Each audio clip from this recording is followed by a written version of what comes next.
Hello दोस्तों, आज हम मूवी एक्सप्लेन करेंगे। इसका नाम है बकिंघम मर्डर्स और ये मूवी प्ले सस्पेंस और थ्रिलर से भरी पड़ी है, जिसकी मेन लीड है एक्ट्रेस करीना कपूर और ये फिल्म आपको जरूर पसंद आएगी। So without any wasting time चलिए आते हैं थीम पे। दोस्तों, कहानी की शुरुआत होती है इंग्लैंड के बकिंघम शहर से, जहाँ पे हमें पता चलता है कि एक 10 साल बीमारी साइको ने एक जस्मिन के उसके बेटे को गोली मार दिया था, जिसमें जस्मिन परेशान हो गई थी, वो अंदर से टूट चुकी थी। दरअसल जो साइको था वो आदमी जो है एक प्रकार का हल्का फुल्का पागल था। वो किसी और को गोली मार रहा होता है लेकिन लग जाती है जस्मिन के बेटे को, और ये बात उसने कोर्ट को भी सुनवाई कर दी है और कोर्ट ने उसे सजा भी दे दिया है। और फिर देखते हैं जस्मिन अंदर से टूट गई थी और दुखी ही थी, और साथ ही वो अपने इस शहर से ट्रांसफ़र लेकर अपने पिताजी को बिना बताए किसी दूसरे शहर में ट्रांसफ़र करवा लेते हैं, जहाँ पे उसका नया ऑफिस जाती है अगले दिन, जहाँ पे उसका सीनियर सर मिलते हैं और उससे पहली मुलाकात में एक ट्रांसपोर्टर का केस थमा देते हैं। और ये केस जलदीप कोहली और प्रीति कोहली, उनके बेटे गायब होने की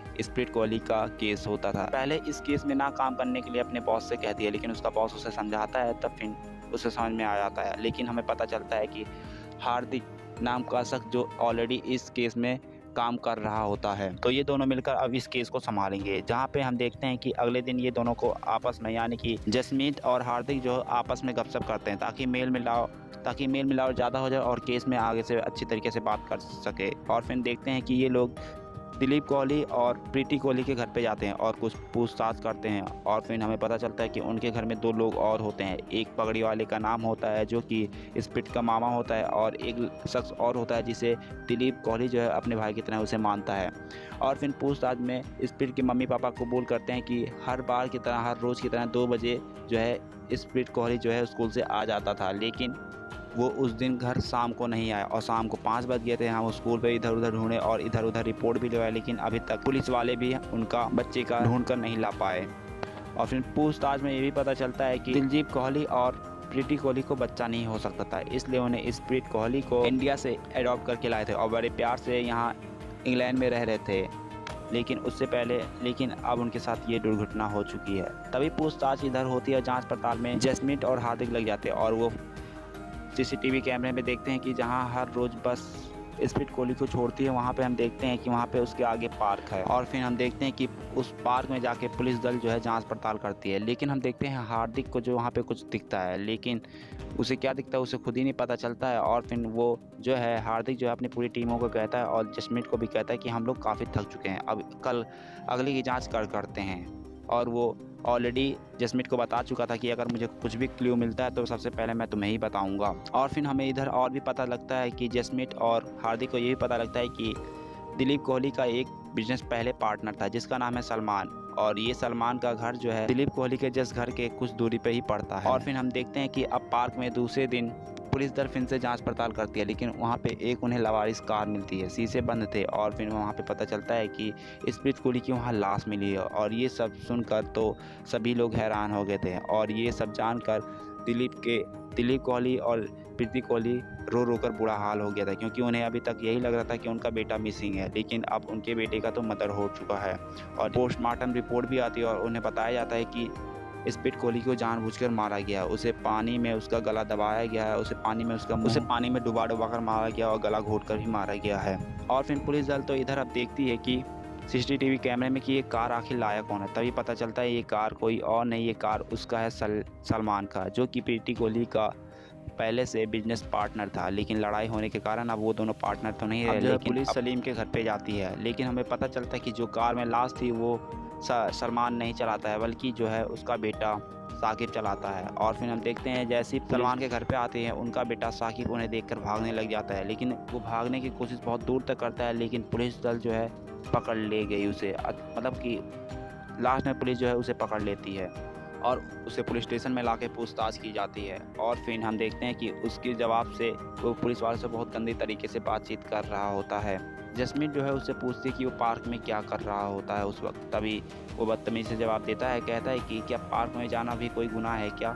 और जैसे कि साकिब जो है घर से ही कसम खा के आया कि पुलिस वालों से सही से जवाब नहीं देगा, तभी जो है नावेद आता है। नावेद जो है उस पार्क में साकिब के साथ था और वो सब कुछ यहाँ पे सच्चाई बता देता है कि जब हम दोनों नावेद और साकिब साथ में थे तो वहाँ पे स्प्रिट आया हुआ हम दोनों में बात चल रही थी, लेकिन अचानक से स्प्रिट और साकिब में लड़ाई हो जाती है और साकिब जो है उसे पानी में डुबो के मार देता है और फिर उसकी लाश को ले जाकर एक कार में बंद कर देता है और फिर उसके बयानों से तो साकिब को जेल हो जाती है।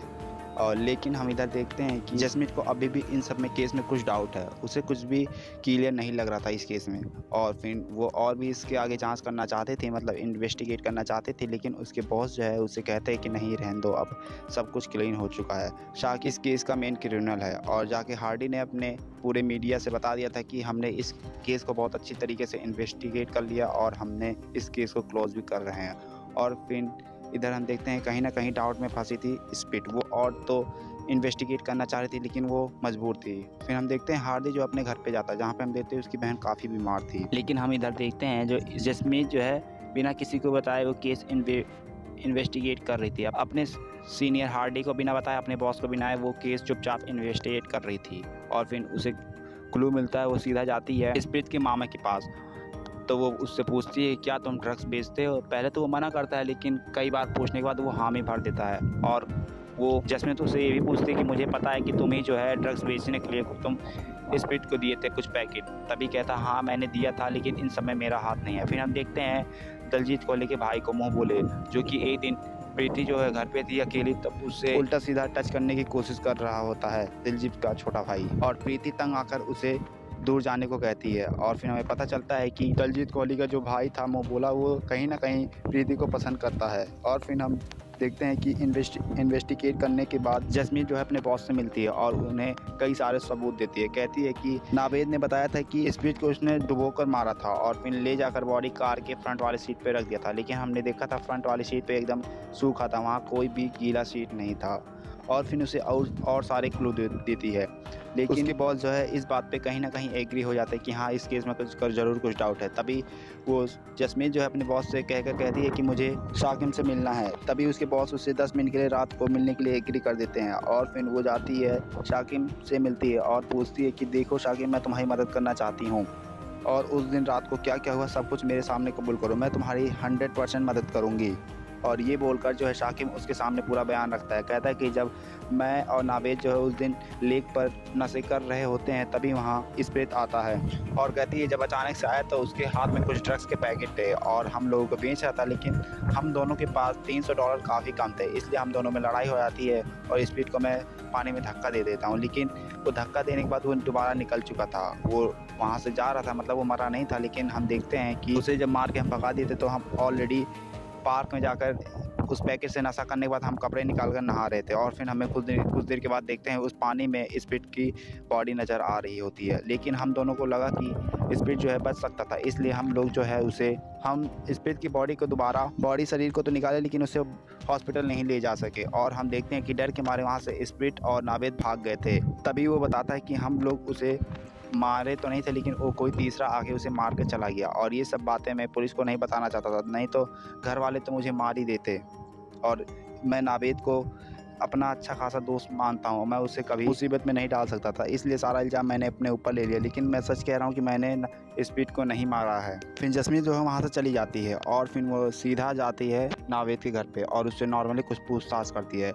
नावेद जो है उसे कुछ ज़्यादा बताना नहीं चाह रहा था, इसलिए जैस्मिन भी उसे उस तरीके से नहीं पूछताछ करना चाह रही थी जिसे नावेद को लगे कि उससे कुछ पूछताछ कर रही है, उसे शक हो गया हो। इसीलिए वहाँ उसके घर से कुछ नॉर्मली पूछताछ करके वो जैस्मिन जो वहाँ से जा ही रही थी, लेकिन वो चोरी छुपे देख रही थी कि उसके जाने के बाद वहाँ हार्दी और कुछ आदमी आते हैं और नावेद को पूछते हैं कि सच सच बता, तूने जैस्मिन को जो बताया वो मेरे को बता, क्या बताया। तभी नावेद उसे सच्चाई बताता कि मैंने जैस्मिन को कुछ नहीं पूछा और नॉर्मली वो पूछताछ करने आई, जो कि मैंने तुम सबके बयानों में बता दिया पुलिस के सामने, वही वो दोबारा पूछताछ करने आई थी और मैंने उसे सब कुछ बता दिया है। तभी नावेद उसे जोर ज़बरदस्ती मारने पीटने लगते। तभी वहाँ जैस्मिन पुलिस वालों के साथ वहाँ आ जाती है, उसके बॉस भी आ जाते हैं और उसे रंगे हाथ पकड़ लेते हैं हार्दी को।